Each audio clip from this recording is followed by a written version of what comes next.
A lot of the stuff we've done in the past has been sort of merging different art forms together. We used to do a lot of drawing together when we were younger, and yeah, obviously watched similar things and took different elements from that as we kind of veered off to our different paths. As we've kind of gone on, this was like our next big collaborative project, really.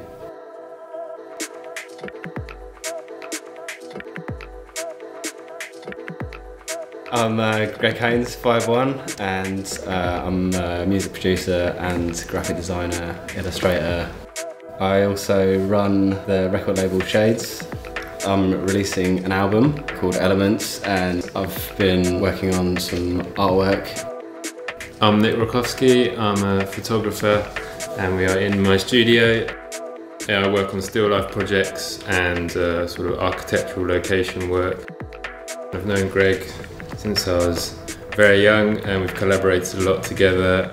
I also have a small publishing imprint called Rokov, where we do artist books, and myself and Greg have also done projects on that before too.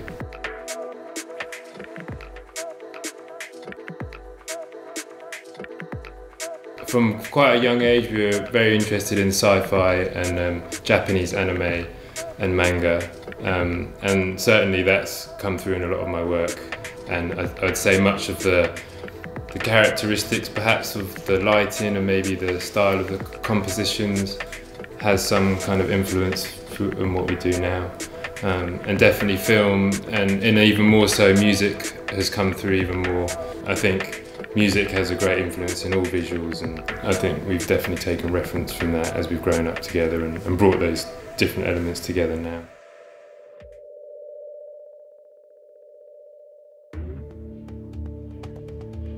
We've wanted to do a sort of still life kind of project for a while because you'd done a lot of landscape, and I wanted to sort of recreate one of my sort of pieces but in real things, like real objects, you know, the shapes, geometric shapes, they feature quite a lot in a lot of my work, and textures and things, but doing it actually for real, making it all.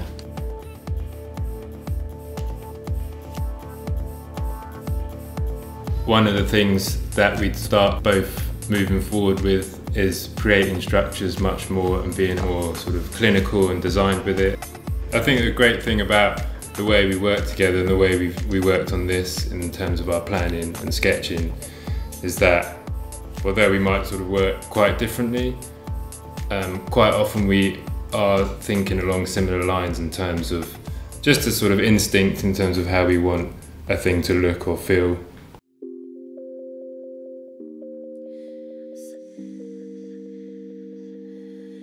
So in order to get this idea of reflection and elements and water, and we decided to make a mini reservoir. So it's about 2.5 to 3 inches deep. We've glued edges, a small wall surrounding it.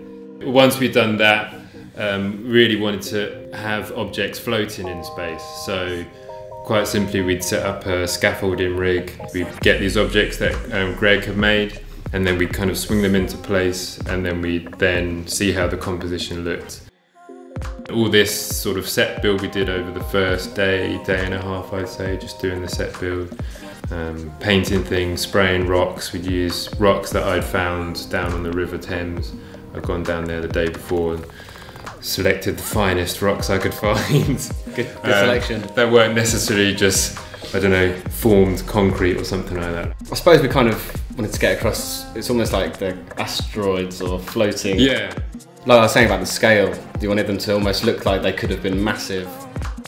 I think what's really interesting is, for me, I'd never worked on a music video before.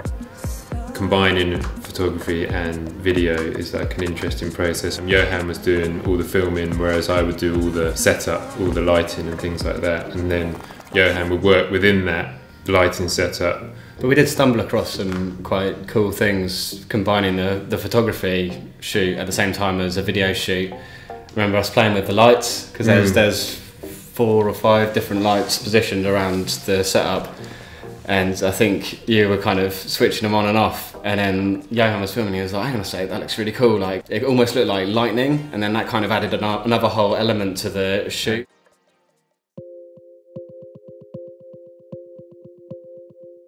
As much as we wanted it to look like surreal and weird worlds. We also wanted to keep the real things, like the string. The string was visible, and obviously Nick could have, you know, retouched that out. We wanted it to, like, the final shots are pretty much, it's all in camera. Yeah, which is a great thing. No After Effects on it, so it's all real. Yeah. I try and incorporate an element of something real, I think, in my music and artwork. I think it's good to, like, not do everything digitally, because it has, I don't know, maybe I'm generalising, but it has a clinical look in general. If you just use a program to do something, then someone could recreate that exactly. They could go, they've used that effect, that shape, that filter. You just make what you've made, whereas if you bring in human, organic elements, then you can't recreate it, because it's a one-off thing that you've done.